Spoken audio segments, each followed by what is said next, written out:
Bonsoir à tous, bienvenue à ce flash d'information. Le district autonome d'Abidjan s'implique dans la lutte contre le coronavirus. Le gouverneur Robert Begré-Mombe et son équipe s'investissent dans l'opération de lavage et de désinfection des rues du district initiée par le ministère de l'Assainissement et de la Salubrité. Les gares routières, les lieux de culte, les marchés et les véhicules de transport en commun sont désinfectés. Nous verrons l'étape d'Agamé de Trècheville dans l'édition de 20h. Autre mesure en vigueur pour stopper l'avancée du Covid-19 décidée par le gouvernement, c'est l'isolement du Grand Abidjan. Mesure appliquée depuis le dimanche 29 mars à minuit. Mais qu'en est-il du respect de cette décision par les populations? Pour s'enquérir de l'application effective, le commandant supérieur en second de la gendarmerie nationale s'est rendu aux différents corridors d'Azaguié. Il a pu vérifier le dispositif mis en place aux différentes entrées du district d'Abidjan. Le reportage d'Abou Sanogo. C'est pour vérifier l'application effective de cette mesure et le dispositif est mis en place aux différentes entrées du district d'Abidjan que le général de brigade Kwasi Kona René Stanislas, commandant supérieur en second de la gendarmerie nationale, s'est rendu à Azaguié, accompagné par plusieurs officiers supérieurs. Sur place, un point de situation lui a été fait. À son tour, il a donné des consignes fermes et exhorté les agents à une application stricte des vigoureuses mesures prises par le gouvernement pour barrer la route au coronavirus.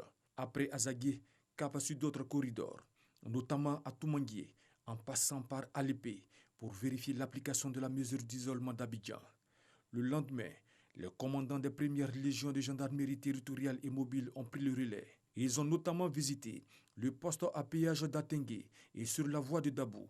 À l'issue, le colonel Konesuna, commandant la première légion de gendarmerie mobile, a fait un point sur l'application des mesures barrières prises dans le cadre de la lutte contre le coronavirus. De cette mission, il ressort que les mesures sont strictement respectées à tous les corridors qui ont été élaborés à cet effet.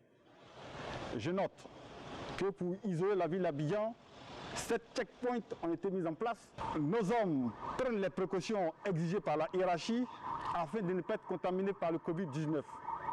C'est le lieu pour moi de rappeler qu'à ce jour, aucun gendarme n'a été infecté par le Covid-19. Notons que la gendarmerie nationale, sous la houlette du général de division Alexandre Apalo Touré, est résolument engagée à faire observer, tant en son sein qu'au sein de la population, l'application stricte des mesures barrières prises par le gouvernement dans le cadre de la lutte contre le coronavirus en Côte d'Ivoire.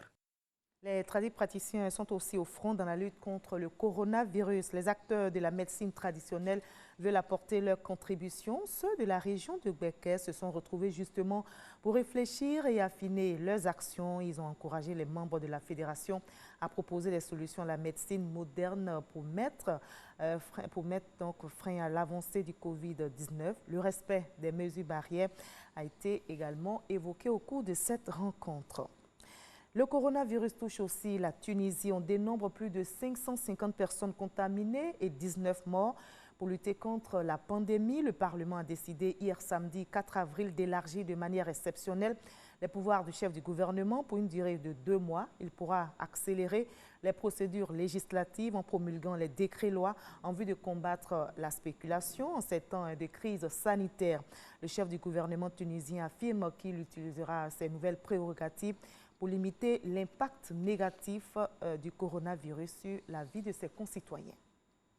Victime du coronavirus, Mahmoud Guibri, l'ancien Premier ministre, ex-chef de l'exécutif de la rébellion libyenne, ayant contribué à renverser le régime de Muammar Kadhafi en 2011, est décédé aujourd'hui dimanche.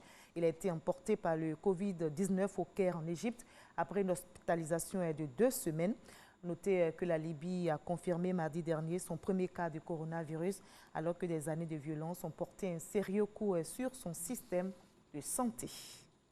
L'Espagne a enregistré aujourd'hui dimanche 674 morts dus au coronavirus au cours de ces dernières 24 heures. Le bilan le moins élevé depuis 10 jours, en baisse donc pour le 3e jour consécutif selon les chiffres du ministère de la Santé. Les décès depuis le début de la pandémie se chiffrent à 12 418 dans le pays qui compte le plus de morts au monde derrière l'Italie. Le nombre de cas confirmés de Covid-19 a lui progressé de 4,8%, soit 130 759 personnes contaminées. On va se retrouver à 20h pour la grande édition. À tout à l'heure.